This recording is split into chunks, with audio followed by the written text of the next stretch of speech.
నమస్తే ఫ్రెండ్స్, నేను మీ అడ్వకేట్ రమేష్ పిట్ల. సో చిన్నపిల్లల పట్ల వాళ్ళ పట్ల జరుగుతున్నటువంటి నేరాలు చాలా పెరిగిపోతున్నాయి మన దేశంలో. ఒక బేసిక్ అవేర్నెస్ కలిగిన ఉద్దేశంతో మేము ముందుకు వచ్చి వీడియోస్ చేయడం జరుగుతుంది. మీకు ఎటువంటి సలహాలు అవసరమైనా సరే తప్పకుండా మీరు నాకు మెసేజ్ పెట్టండి. I will try my best to resolve your queries. ఇకపోతే సెక్షన్ 9 ఇది అగ్రవేటెడ్ సెక్సువల్ అసాల్ట్ అనేది చెప్పడం జరిగింది. Aggravated sexual assault and punishment. ఎందుకంటే ఫస్ట్ ఈ అగ్రవేటెడ్ సెక్సువల్ అసాల్ట్ అంటే తెలుసుకుందాం. ఇది ఏంటంటే తీవ్రమైనటువంటి లైంగిక దాడి అని చెప్తారు దీన్ని స్వచ్ఛమైన తెలుగులో. దీంట్లో కొన్ని ముఖ్యమైనటువంటి పాయింట్స్ కూడా ఉన్నాయి. అంతకంటే ముందు మీరు ఈ ఛానల్కి తప్పకుండా సబ్స్క్రైబ్ చేసుకోండి. ప్రతి సెక్షన్ పట్ల మనం చాలా జాగ్రత్తగా చర్చించుకుందాం. ఇకపోతే కొన్ని పాయింట్స్ ఉన్నాయి దీంట్లో ముఖ్యమైనటువంటి. ఒకటి, ఎవరైనా ఒక పోలీస్ అధికారి అయ్యండి ఒక శిశువు మీద లైంగిక దాడికి పాల్పడడం. ఎందుకంటే ఇప్పుడు కొద్ది మంది ఏం చేస్తుంటారంటే పోలీసులు అంటే వాళ్ళ స్థాయిలో వాళ్ళ కింద ఉన్నటువంటి పోలీస్ స్టేషన్స్ ఏవైతే ఉంటాయో వాళ్ళపైన వాళ్ళకు ఒక అథారిటీ ఉంటుంది. వాళ్ళ పరిధిలో ఏదైనా జరిగినప్పుడు నేరానికి పాల్పడినప్పుడు కానీ లేకపోతే ఒక స్టేషన్ హౌస్ ఆవరణలో అది అతను నియమించబడిన పోలీస్ స్టేషన్ యొక్క ఆవరణ ఉన్నప్పుడు లేదా లేనప్పుడు కానీ దాడికి ఎవరైనా పాల్పడినప్పుడు కానీ లేకపోతే అతను నియమించబడిన పోలీస్ స్టేషన్ యొక్క పరిధుల్లో లేదా పోలీస్ స్టేషన్ ఆవరణలో ఈ నేరానికి ఎవరైనా పాల్పడినప్పుడు దాన్ని అగ్రవేటెడ్ సెక్సువల్ అసాల్ట్ అని అంటారు.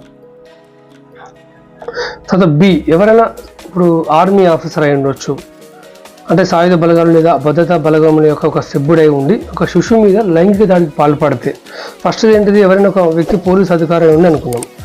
నెక్స్ట్ ఏంటిది, ఎవరైనా ఒక వ్యక్తి సాయుధ బలగాలు లేదా భద్రతా బలగాల యొక్క ఒక సభ్యుడై ఉండి కొన్ని సందర్భాల్లో వాళ్ళు ఈ నేరానికి పాల్పడవచ్చు. ఎప్పుడు అతను ఎక్కడైతే వర్క్ చేస్తున్నాడో ఆ ప్రాంత పరిధిలో ఆ పరిసర ప్రాంతాల్లో కావచ్చు, లేకపోతే ఆ పరిసర ప్రాంతాలు కాకుండా వేరే ప్రాంతాల్లో కూడా అతను నేరం చేయొచ్చు.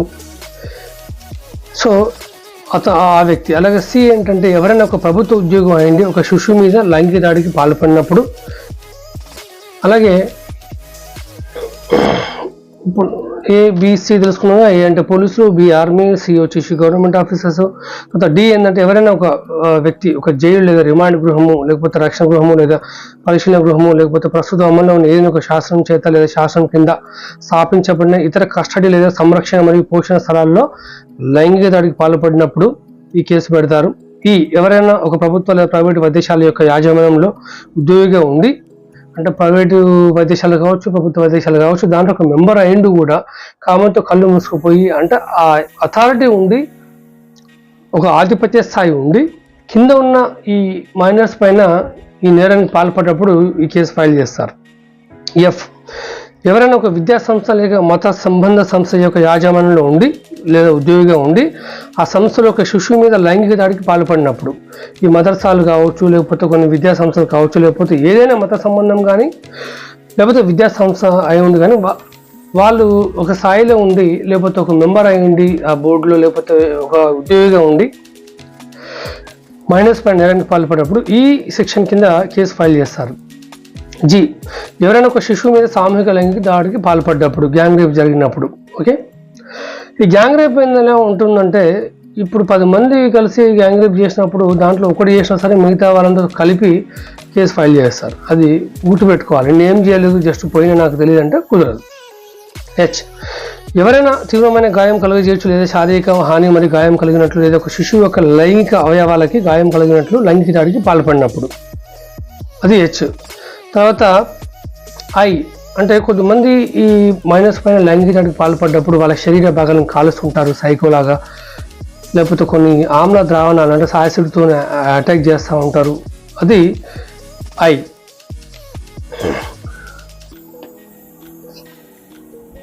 ఇది తర్వాత జే అంటే ఒక శిశువు మీద లైంగిక దాడికి పాల్పడ్డప్పుడు అంటే వాళ్ళ మానసిక పరిస్థితి ఖరాబ్ అయ్యే విధంగా వాళ్ళతో దుశ్చర్యలకు పాల్పడ్డము, లైంగిక దాడికి పాల్పడినప్పుడు కానీ లేకపోతే రోజువారీ పనులు చేసుకున్నంత దారుణంగా వాళ్ళని కొట్టి వాళ్ళపైన లైంగిక దాడికి పాల్పడడం చేస్తూ ఉంటారు.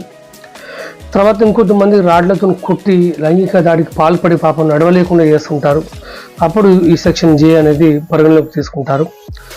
Section జేలో subsection 1. సబ్సెక్షన్ 2 వచ్చేసి ఈ లైంగిక దాడికి పాల్పడ్డప్పుడు మైనస్ పైన ఆల్రెడీ వాళ్ళకి ఏదో రోగం ఉంటుంది, అంటే ఈ దాడికి పాల్పడే వాళ్ళు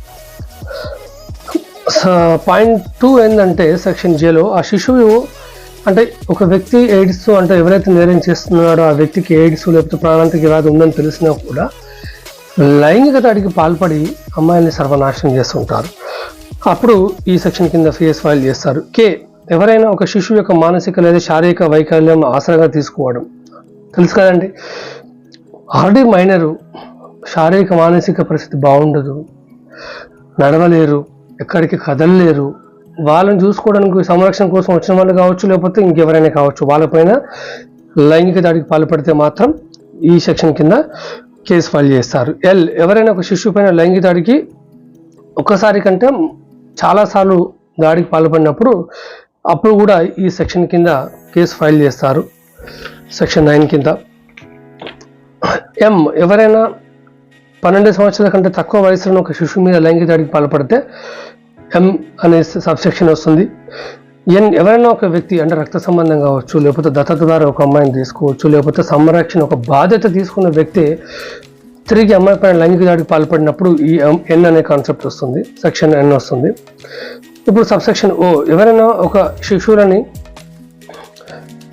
అంటే ఇప్పుడు కొన్ని శిశు కేర్ సెంటర్స్ ఉంటాయి, అంటే వాళ్ళ కేరింగ్ సెంటర్స్ ఉంటాయి, వాళ్ళే పిల్లలపైన లైంగిక దాడికి పాల్పడినప్పుడు ఈ O అనే వస్తుంది. తర్వాత P, ఎవరైనా సరే ఒక వ్యక్తికి గార్డియన్గా ఉండి అంటే ఆ మైనర్లకి గార్డియన్గా ఉండి వాళ్ళే లైంగిక దాడికి పాల్పడినప్పుడు ఈ యొక్క P అని వస్తుంది. తర్వాత Q, అంటే మైనర్ ఆల్రెడీ లైంగిక దాడికి పాల్పడిపోయి అమ్మాయి గర్భవతి అని తెలిసి కూడా తిరిగి అమ్మాయి పైన ఎవరైనా సరే లైంగిక దాడికి పాల్పడితే అప్పుడు Q కింద పెడతారు. కొంతమంది ఈ మైనర్ పైన లైంగిక దాడికి పాల్పడి తిరిగి వాళ్ళని చంపే ప్రయత్నం కూడా చేస్తూ ఉంటారు, అప్పుడు ఈ R కింద కేసు ఫైల్ చేస్తారు. అలాగే అంటే ఈ మత సంబంధం గురించి కానీ లేకపోతే ఏదైనా ఒక ప్రకృతి వైపరీత్యం జరిగినప్పుడు కానీ లేకపోతే ఆ గొడవలు ఈ గొడవ జరిగినప్పుడు ఇదే సందు కదా అని చెప్పేసి మైనర్ల పైన దాడికి పాల్పడే వాళ్ళు కొంతమంది ఉంటారు, వాళ్ళని పరిగణలోకి తీసుకొని ఈ సబ్సెక్షన్ వచ్చింది. సో దాని ప్రకారం కూడా కేసు పెడుతుంటారు.